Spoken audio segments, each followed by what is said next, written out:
Sulla tragedia che ha sconvolto Caltabellotta, la Procura della Repubblica di Sciacca, con il sostituto procuratore di turno, ha aperto un fascicolo d'inchiesta.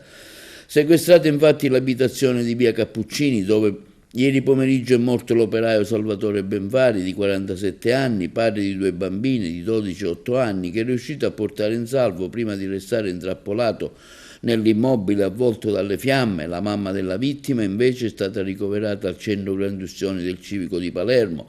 Avrebbe riportato delle ustioni sparse sul corpo, la prognosi è mantenuta riservata.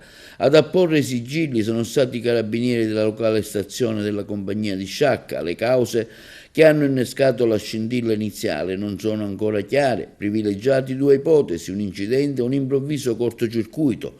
I vigili del fuoco del comando provinciale di Agrigento e del distaccamento di Sciacca, che hanno spento il rogo ed evitato danni ben più gravi alla palazzina, consegneranno nelle prossime ore la relazione tecnica. Intanto, sempre oggi a Caltabellotta, nella chiesa Sant'Agostino alle 15:30 si svolgeranno i funerali di Salvatore Benvari, vittima dell'incendio. Il sindaco Biagio Marciante ha proclamato il lutto cittadino, disponendo bandiere a mezz'asta nella sede del comune, la sospensione del mercato settimanale e la chiusura di tutti gli esercizi commerciali delle imprese e delle attività artigianali dalle 15 alle 17:30.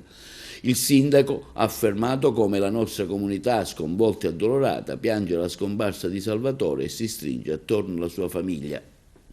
In questo momento di grande tristezza ci uniamo nella preghiera, certi che il suo coraggio e il suo ricordo resteranno vivi nei nostri cuori.